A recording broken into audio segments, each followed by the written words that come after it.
Hello.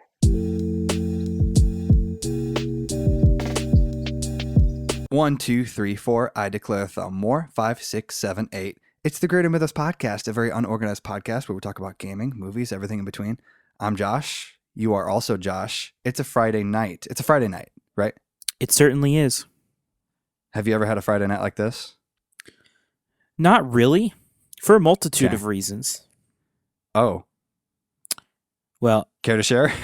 I started a new job this week, so I'm pretty tired.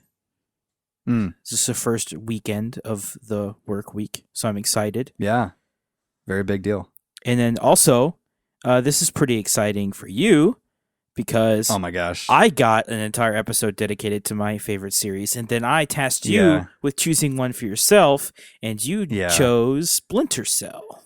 I did, and it actually kind of happened accidentally because when I originally messaged you and was like, yeah, let's back up a second ago, we were originally going to do something that had to do with the Mortal Kombat movie that has recently been released.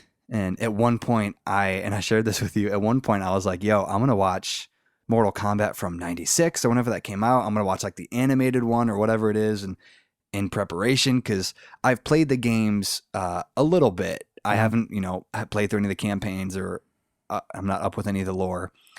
But fast forward till now, I told you that I was going to watch it with some friends tonight. And I think you said you were going to watch it at some point, but we only watched about 20 minutes because both parties involved had young children. And so we're like, you know what? This is not the ideal viewing experience. And so to alleviate stress on both sides, let's just go upstairs and hang out and then we'll watch another time. Did you watch it at all? Probably not, I'm assuming. No, because after I got off work, I went and took a walk and ate dinner, and then I kind of vegged out for Perfect. 4 hours, 5 hours, however long it's been. Perfect. Well, it's great then because we're not even going to talk about it. So, yeah. So we spent last week chomping on good old Mass Effect, and We did. in preparation and in anticipation of the Sacred Legendary Edition. It is definitely is upon sacred. us. I will agree. It is sacred to some and fine to others. But anyway, yeah. So we talked about favorite games, and all of the Mortal Kombat talk to say. So we didn't do that, and so then I messaged you something about Splinter Cell, and it wasn't even that I was taking it from the perspective of that's my favorite game, like Mass Effect is to you. So I was on Reddit the other day, and I looked up Splinter Cell because I read a comment about a different Ubisoft game that mentioned Splinter Cell, and I was like, I love Splinter Cell. They're the only games that I have physical copies of currently because I grew up with the first one more or less, and my brother and I were super into them. And so I was gonna give just a little overview here of Splinter Cell in the series because you're loosely familiar with the property, correct? Yeah. Do you want me to just give you the brief rundown of my experience? Yes. Give me your brief rundown. So I have rented the first one a couple of times and also played it at friend's house a couple times. And I read Which one? the first one, the very first one. Okay. And then I have read a Splinter Cell book. It was a long time ago in high school, and I don't remember which one it was. So Interesting. that is my experience. I also know what is on the wiki, that there are like Okay. 6 or 7 games, and that they just stopped making them in 2013. Which I guess that was because poor old Tom Clancy. But they didn't stop any of his other series, so I don't know. Yeah, we're gonna get into that here in a second. I'm excited to hear what you have to say about it. Yeah, well, it might be a disappointment, but anyway. So yeah, you have a very loose experience, which is admirable because no matter what I say, I can probably sound like I know what I'm talking about compared to your knowledge. So this is great. This is great for me. So yeah, for those who, the select few, I would dare to say, who don't know what Splinter Cell is, I did go to a little bit of trouble to surmise Splinter Cell's premise. So I will read that to you now. Are you ready? I am ready. Put on my metaphorical reading glasses. Tom Clancy's Splinter Cell is a series of award-winning and critically acclaimed stealth video games created and published by Ubisoft and endorsed by American author Tom Clancy.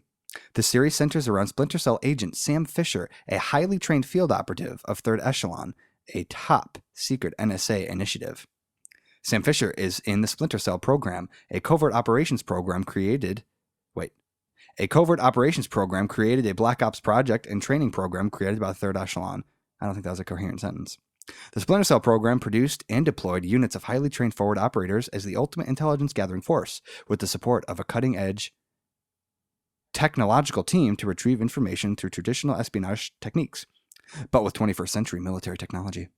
The series was once considered to be one of Ubisoft's flagship franchises, selling more than 31 million copies as of 2011, although as of 2021, there has not been a new installment since 2013, with only the announcement of a VR version. End quote. I can't remember what the VR version was. I can't remember if it was the first game or if it was one of the other titles. So to kind of go along with that, so yeah, there are currently seven installments, like you said. So there's the first Splinter Cell in 2002.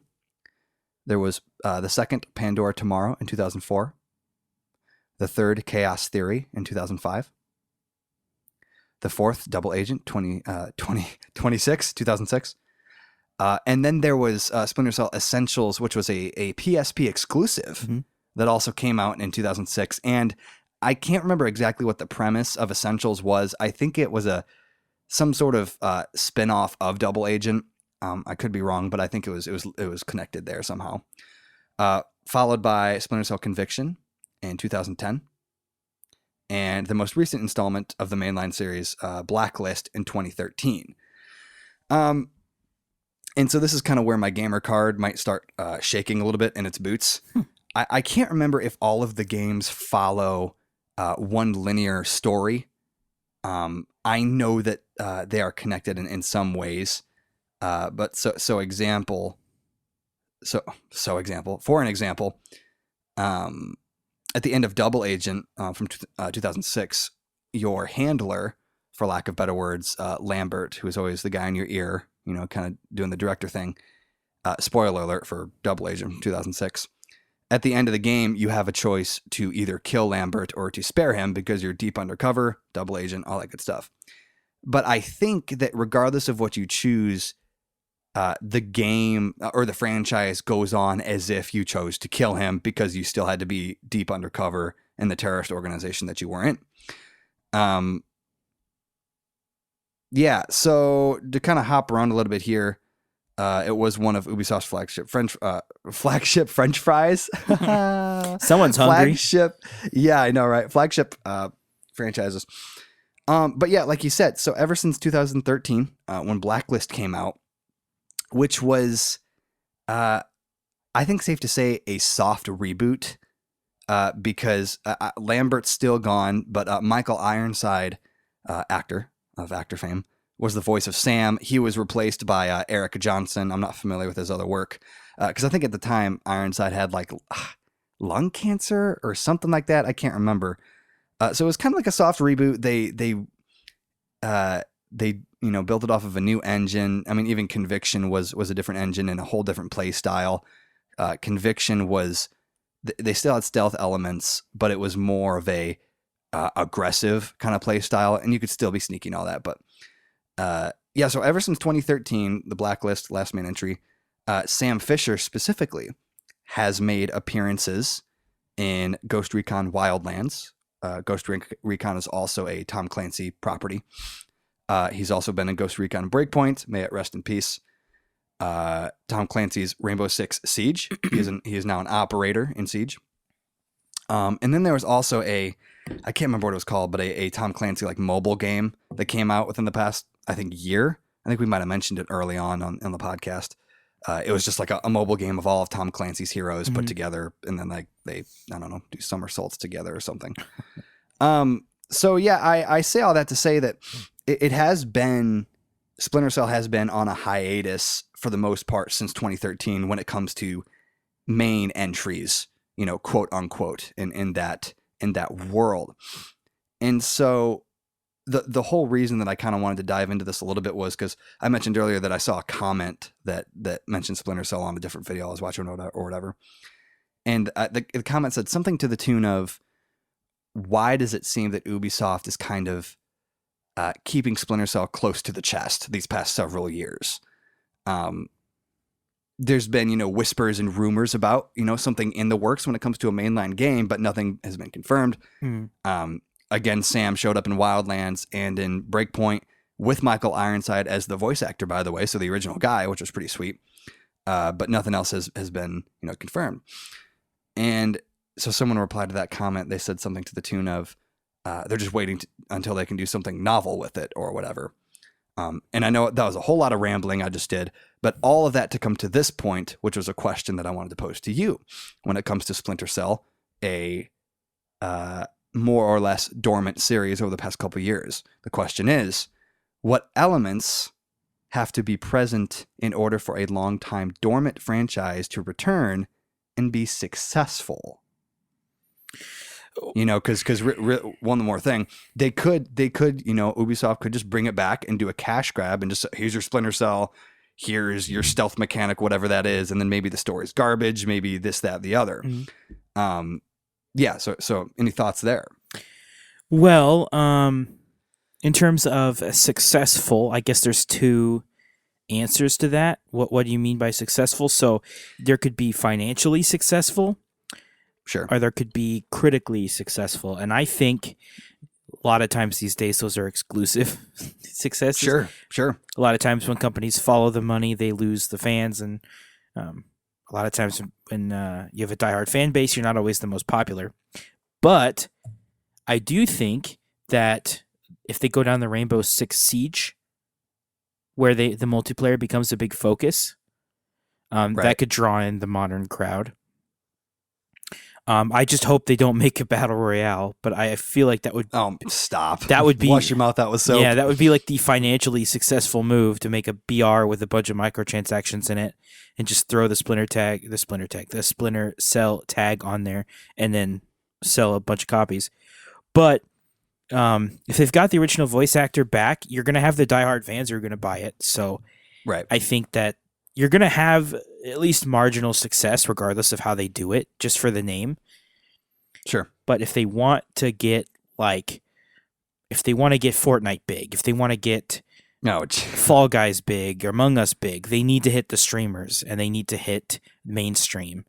And that means it needs to be really fun and an easy streamer game. And I don't know what that means.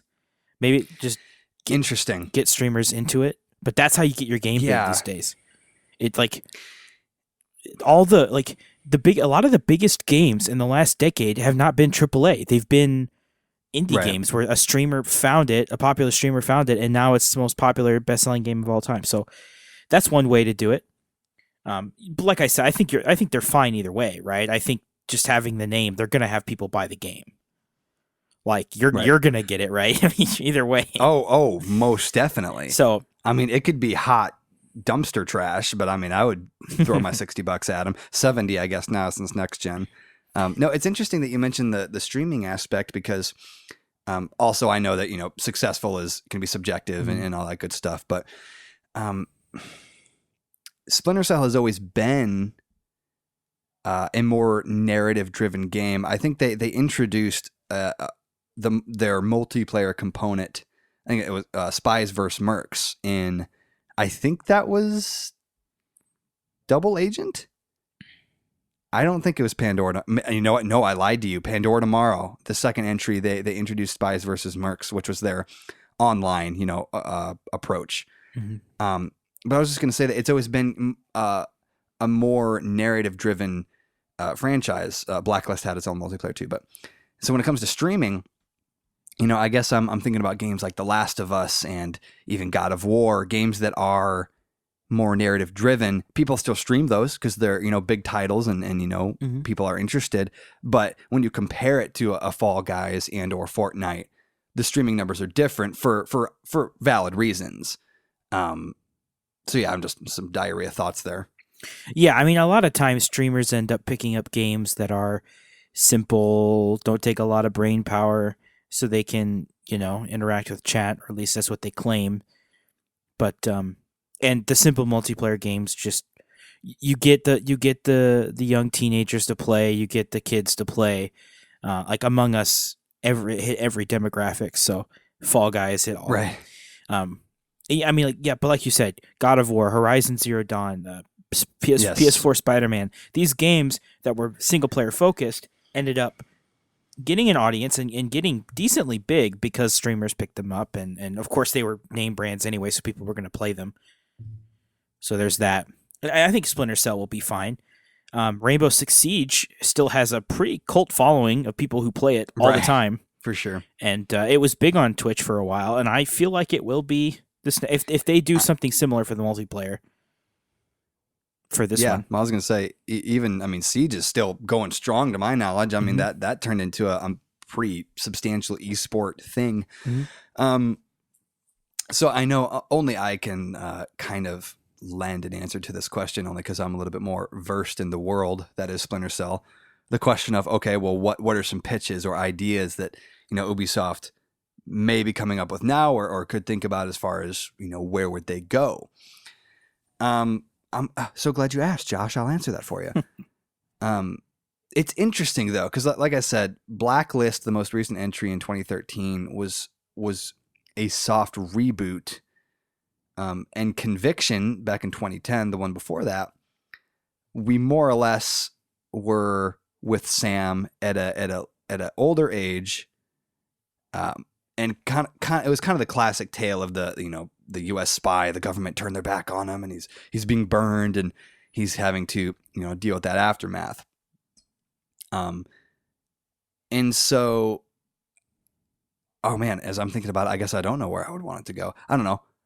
I mean, because they could always do the thing of, okay, young Sam back in Afghanistan when he was, in the service and all that. But, there are some flashbacks like that in Blacklist where you got to, do some of those types of things. And yeah, I guess this is just my therapy session as I just talk out loud about Splinter Cell. So I have some questions for you then. I'm ready. So the single player, I mean, there's a million things they could do with it, right? With the story, take it in any number of ways if it's story driven. But for the multiplayer, you said the Spies vs. Mercs thing was their thing that they did. Mm-hmm. Would you like them to just do that again, or would you rather them take the Rainbow Six Siege approach and try to make it into this big esport thing? Yeah. So the whole approach to Spies versus Mercs was obviously the two sides, Spies and Mercs. Mercs were. Have you seen anything about this or no? I have not. Okay, great. So if you were on the Mercs, it was first person. It was set up like a first person shooter, and you had things like spy traps. You had automatic weapons and strong melee attacks and stuff like that. And you had to protect at least one of the main game modes. You had to protect, like a server or whatever. Then the Spies, you were third person over the shoulder, classic Splinter Cell. And I think you only had like defensive weapons. I can't remember if you had like an actual sidearm or not, but you had to hack, those pieces of equipment or whatever without obviously being killed. And you could, take the Mercs as hostages, human shields, good old Splinter Cell type of stuff. So when kind of comparing it to Siege, have you played Siege? I forget. I have not, but I've seen a lot of gameplay of it, so I more or less know that. Yeah, for context, so equating it to Siege would be like, okay, you have one team that's in that house, like they do, in first person, protecting the bomb, and then the other team, instead of going in guns blazing, you're third personing, sneaking in, and trying to hack the bomb, kind of a thing. Mm-hmm. And I know that's not a mind-blowing, way to put it, but that's just kind of what that would be. I could see it, being a streaming thing that people, would want to watch and tune in for. It would probably be slower in some ways because it's not guns blazing for the most part as far as the Spies are concerned and things like that. But that's my long-winded answer. No, yeah, I mean, I think that that's where they're going to find the biggest financial success, and I think if they could use that to drive as or to tag along with a single player story driven narrative, and have both elements, I think that hits all the demographics and everyone's happy. Hmm. But I think you're probably one of the people who wouldn't want them to sacrifice the single player for in lieu of the multiplayer. Yeah, and honestly, and I could put my foot in my mouth, I don't think they would. I mean, I don't, because I think they know that they're, and again, maybe big foot in my mouth, possibly. The fan base for Splinter Cell specifically are more invested in Sam as a character and his whole story than they are about the multiplayer component, which is fun, and I would play it if it's there and done well. But yeah, I mean, if they just even went down, the conviction trail, and made Sam even older, and he's still kicking like the old Solid Snake kind of situation. I mean, that would be pretty sweet, and maybe something like that. Maybe he has a walker or a cane. I don't know, squirt gun. No, yeah, I mean that's interesting. I mean, it's kind of similar to why I like Mass Effect in that the story-driven narrative and the characters, and you get attached to them, like Sam. I know a lot of people were upset when the voice actor changed, even though there was a reason for it. So yeah, there's that. So I only did a tiny bit of research just looking at the wiki before the episode, and like there was the mobile game. It doesn't mention what the VR was. I think an interesting thing about this series, also another parallel to Mass Effect and other story-driven games that do this, is that there was books along with the games. Yeah, for sure. And reading them got you more of the story. And story-driven games like to do that, especially when they have like authors working with them. And Tom Clancy was a part of all the games, right? Like he was there helping them write the story for the games. One interesting fact, I want to know if so we're gonna do a true false. See if you get this right. Oh no, my gamer card. So and I forget which one it's in, but the trifocal goggles that can do night vision and heat vision.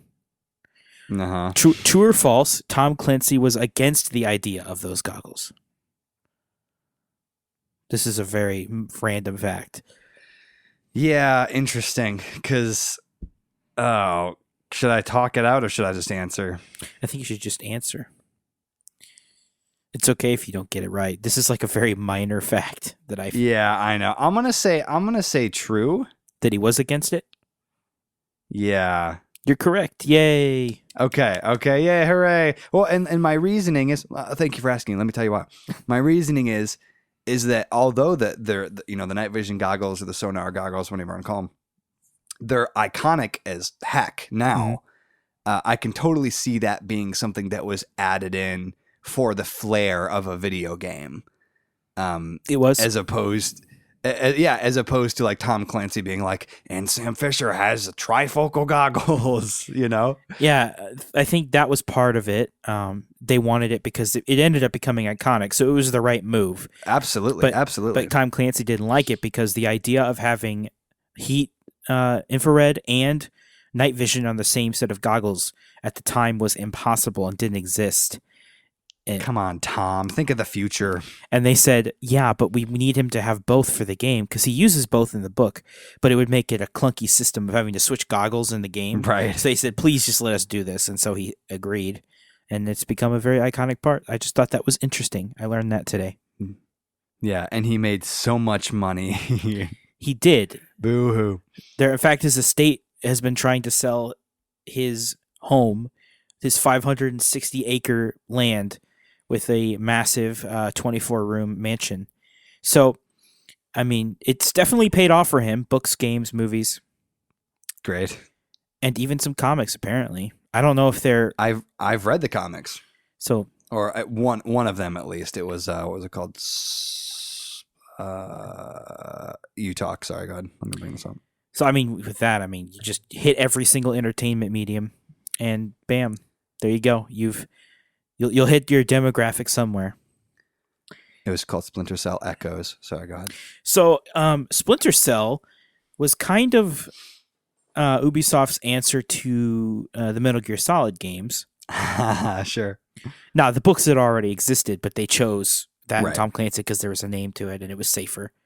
But I think another reason, this is just me theorizing here, um, conspiracy theory here. I think a reason that Love they it. haven't done another game since 2013 is because it's single player and it mainly focused, and because they don't see the profits that they can make from it. Because I mean, we're talking about Ubisoft here, the yearly release Assassin's Creed, Ubisoft here. Do you not to cut you off, but do you really think that even in like the shadow of The Last of Us and I can't remember what other big games would have come out at least after Blacklist in 2013 specifically. I think Last of Us came out was that 2012? So I mean, yeah, like that was back then, and that was like the last hurrah for single player games, and we really didn't see a big jump in those type of games until things like Horizon Zero Dawn or God of War or Red Dead 2, kind of like the PS4 era. Right, So right, right. back in the seventh generation, the 360 and the PS3, it was all about the multiplayer game. It was all about the Call of Duty, the Halo, the whatever. And so single player games always took a back. It's all about the Xbox Live and PSN. And now single player games are coming back. Everyone's making good ones now because, I mean, when you can put all of your focus and attention on making a single experience as perfect as possible, it ends up becoming Right. pretty amazing. Um, so I think that it can be, but also around that time, the PS4, 2014 Right. to 2017 period is when the rumors started coming up that they were making another game. So it's like they saw, oh, we should do it now. It's possible now, and Yeah. but also Ubisoft has Rainbow Six Siege. They have Assassin's Creed. They have Ghost Recon. yeah. I mean they already have two Tom Clancy product Ubisoft series because I know they That's have. 3. I know they have other series going on. Watch Dogs, Far Cry, Rayman, which they finally brought back. Rayman. They published For Honor, so that was a big thing. Just Dance games, they're making that. So they have, I don't know how big their company is, but they're publishing all these games simultaneously. So, and it's also interesting to note that, and this might sound foolish, for the one might say that they don't need to make another Splinter Cell game because of everything you just said. All Mhm. of the other, franchises that are still going for better or for worse. Really, I guess what it would be, yeah, financially and all that. Of course, they would want that, but I think it would be because, like I mentioned earlier, the fans specifically, want Sam back and they want some sort of continuation on his story or just any sort of story. Mhm. Like that. The Last of Us did come out in 2013, by the way. I should have known that. That's strike number 3 on my gamer card tonight. I'm not doing too hot. So yeah, I mean, I agree with you, and I think also they want to avoid the Konami disaster, which was Metal Gear Solid is going really strong. Phantom Pain comes out and is just highly appraised and sells really well, and then they fire Kojima, and then they come out with the worst Metal Gear Survive. If you've Survive. some of the worst reviews ever. Then they take Konami can't come to the award ceremony for Phantom Pain. It's like Ubisoft sees that they were our competitor and they just kind of jumped off the deep end. Do we want to release this game? And I don't know, because it's weird. People like to make fun of Ubisoft for like the yearly Assassin's Creed games, but they've never done anything that horrific. Like they haven't pulled an Sure. EA or they haven't pulled and I'm sure there's something in their history, some Red Ledger, but Right. they haven't pulled a Konami. But at the same time, you have these 6 or 7 games and they're really, really good. And I guess they're just afraid to touch it. Because with Assassin's Creed, I mean, that was theirs. There was no book series before. They just made it up. And again, not that this is some mind-blowing poetic line I'm about to drop on you. I wish it was. I guess you could also say that the risk of them bringing it back and blowing it in some way, they might think that outweighs the possible gain of, it being quote unquote successful, whatever that means. Yeah. I guess gun shy is a good word. Well, yeah, and you think about it in terms of multiplayer to single player dynamics. Assassin's Creed, primarily a single player game. Far Cry, primarily a single player game. Ghost Recon's cooperative, but primarily not a competitive multiplayer game. They have For Honor, which I think they just published, they didn't develop, and Rainbow Six Siege are their big multiplayer flagship products here. For Honor kind of died out, so all they really have is Rainbow Six Siege for multiplayer. So in their eyes, I guess they can see the logic of why make another single player game when you have when you can make a multiplayer. I was going to say they also have The Division as well, which is another Tom Clancy property. They do. So I mean, there's probably a lot of reasons. Maybe like The Division kind of took Splinter Cell's spot. Like, you know, they had like three. Yeah, I know. They had like three Tom Clancy. My heart. Rainbow Six has had a ton of games released. Ghost Recon's had a bunch of games released, and then Splinter Cell was along with them. And when Splinter Cell dropped off, here came The Division, which was meh. Which is kind of like your younger brother wanting to tag along with you to like go hang out with the high schoolers. I don't know. I have nothing against The Division. I like the idea and the vibe, but I would much rather want another Splinter Cell game. Yeah, man, it's a good series, and I haven't even played it, and I can see everyone who likes it. You can feel the passion, right, out of my rambling words about a game that it sounds like I have no idea what it's about. I do know, I promise. They also apparently released a game, or they apparently were on part of the development of Heroes of Might and Magic series, which doesn't exist anymore besides a mobile game, but that was a strategy game they used to make. They also, Tomb Raider, they're involved in that. Which one? The new ones? Yes. I assume they were just publishers for the PC. Yeah, I mean, it was created by Square Enix, Ubisoft, Eidos Interactive, a couple other people. But yeah, so what you're saying is they have their hand in too many pies. I can't imagine like how Ubisoft employees, like how many employees do they even have? Like how can they even possibly do all this? Number of employees. 18,000. What? Oh. They're bigger than I thought they were. For reference, Nintendo has a third of that. All of Nintendo. Ubisoft is 3 times bigger. Well, it's just because they're just remaking Mario games every year. I mean, fun little jab. Fun little jab there. Fun little jab, if I may. EA only has 10,000. Not even. Ubisoft has beating them. It has literally doubled their numbers.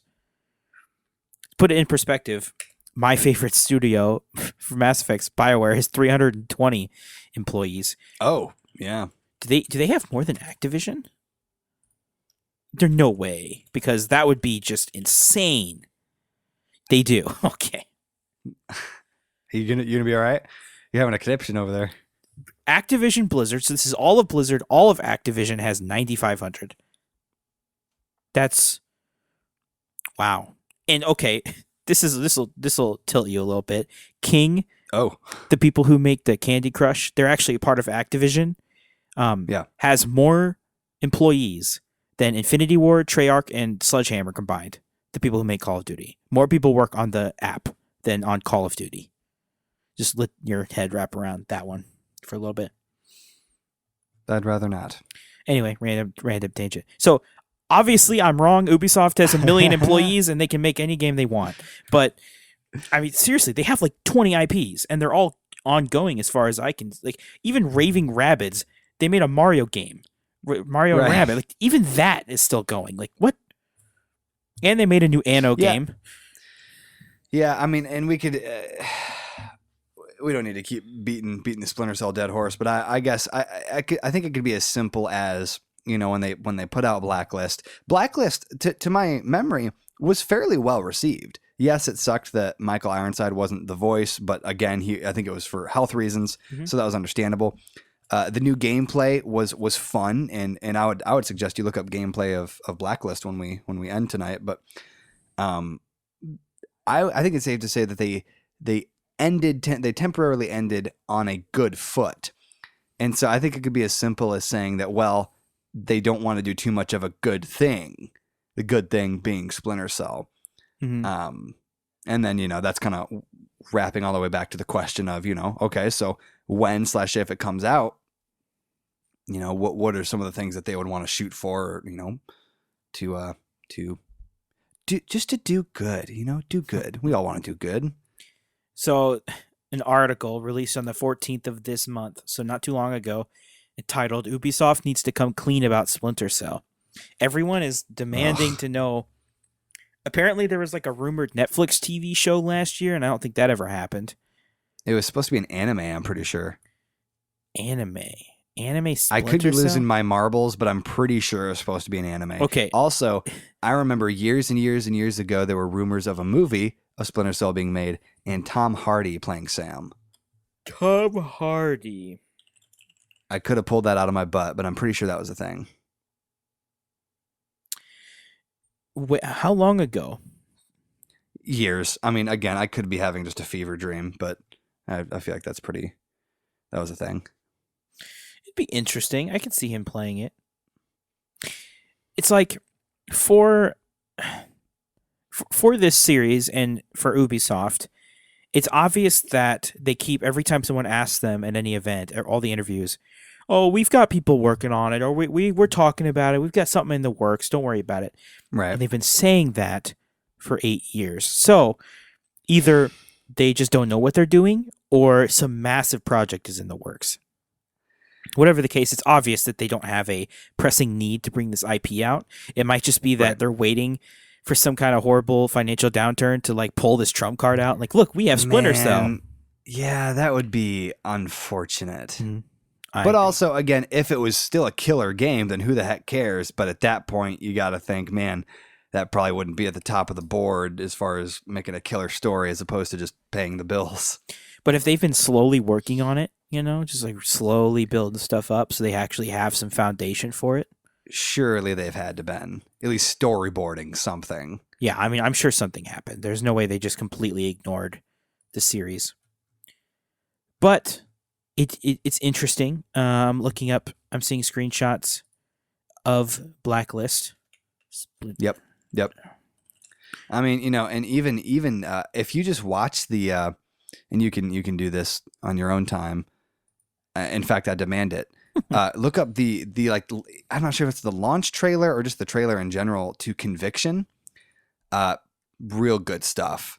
I mean, because that was like I said, they more or less turned Sam into like Jason Bourne because of the situation that he found himself in, and it was really cool. They really made him brutal in that one, and it was really, really fun to partake in. I'll watch it then. Also, now you got me thinking about Jason Bourne. Good stuff. Speaking of which, I was thinking about that the other day, and I was trying to remember if the scene I was thinking of, which movie it was from, and then I realized that I don't actually know which movie is which, because great, they're all good and fun to watch, but they're all the same. Like the Jason Bourne movies? Yeah. Like Mission Impossible, they're different enough in like the setting and the villain, and Tom Cruise looks different hairstyles in all of them, and he is the Storm. Yeah, he is the Storm. I forgot about that joke. That's good. But in Jason Bourne, he doesn't look like he's aging at all. They keep bringing back, reusing same actors and villains and stuff, and that's fun. It's still good, but they're kind of samey. Just something I thought about the other day. I think you're kind of samey. I think I am right now, anyway. Oh, whole week of work, I feel samey. Just. So anyway, yeah. No, I remember seeing this cover. So I guess that was back in 2013 when it was coming out. I guess I remember seeing it. But yeah, I never had gotten into it. I had nothing against Splinter Cell. Just had never played it. Also like the Metal Gear Solid games. Never played those. It's like I missed that whole genre. I mean, and I would dare to say that, I mean, because you kind of mentioned that Splinter Cell was Ubisoft's response or whatever to Metal Gear. Right or wrong, I would suggest that the games were a little bit more approachable. They're a little bit more linear in story and approach, as opposed to Metal Gear, which in all fairness I haven't played through any of them, I believe. But from what I've heard and seen, the story is very complex. As is typical for a Japanese game. Yeah, which is totally fine, but it's just, Splinter Cell is a little bit more easier to handle. Mhm. But I was going to say, I mean, if you can find Blacklist like on Steam or anything for I don't know, shoot, $10-15, I would say it's worth it just to do that, even if you don't play through the whole thing, just to kind of play through the first level or two and catch the vibe. Yeah, I mean it's selling. So Ubisoft is still trying to sell it. Wait, that's just DLC. They're trying to sell it for 30, but on like all the resale sites, it's going for like anywhere from 5 to 10. So that's probably where I would. Yeah. Pay that much. But yeah, go back to the old 7th generation series of games. Haven't played one of those in a while. Hey man, Blacklist will treat you good. I think it'll still run well. I would need to watch some videos on the first series beginning games though, just so I can get the story. Because I think you'd be okay jumping into Blacklist cold feet for the most part. Because like I said, it was kind of like a soft reboot. I'm not sure how much they do pull from the other games. There's one reoccurring character, Grimm's daughter, Anna Grimm's daughter, Grimm. And she was kind of like the other person in your ear chatting to you on the other games, but you should be fairly okay. Well, I will look it up. I do want to watch playthroughs of the other ones too.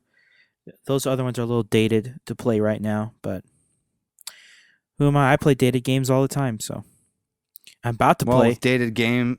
What's that? I'm about to play a revamped dated game in 2 weeks. Oh, took me a second. Yeah. Well, before we unleash the Hydra on Mass Effect again, any closing thoughts on Splinter Cell? That's all I have. I'd hate to keep just mumbling incoherent thoughts about my supposed favorite game series. No, yeah, I mean, they are all highly rated. They all sold well. And I have nothing against the series. In fact, they're the type of games stealth games. I've never not liked stealth games. The only one I remember playing all the way through actually is Dishonored. It's a bit different than Splinter Cell, but good. It's a good game though. Good game. It is. Would recommend. So, stealth games are fun. They can be frustrating. The older stealth games are usually pretty punishing. You get caught pretty easily. Right. But apparently they use some kind of like light and dark system in these games. So. Oh yeah. It's good stuff, man. Yeah, I should have talked about the lighting system towards the beginning, but it can be summed up as stay in the light, stay out of the light. I was going to say stay in the light. Don't stay in the light. You get many a gunshots if you stay in the light. But yep. Hey man, I think that does it for us. What do you think? We got anything else? Anything completely unrelated before we jump ship here? Only that next week will be the week before Mass Effect, so I'm going to try really hard not to talk about it. But okay, all right. You're gonna abstain. Yep. Maybe. I don't know if it's possible, but I'll definitely be thinking about it. I can't help that. I'm very excited. It also comes out right. It also comes out right on a weekend, so I have all weekend to play it. And yeah, geez. 14 days from now, you're gonna go to sleep thinking about Mass Effect, and it's gonna be great for you. Exactly. Hey, if they announce a new Splinter Cell, you're going to be the same way. So I can't confirm or deny that, but what I can confirm is that this is the Greater Mythos podcast. We are on Spotify, we're on Apple, we're on the Google Podcast, we're on YouTube as well. Find us there. Leave a review and let me know how much you don't like Splinter Cell, so that I can be sad and wish that people like Splinter Cell. And with that, we go to bed.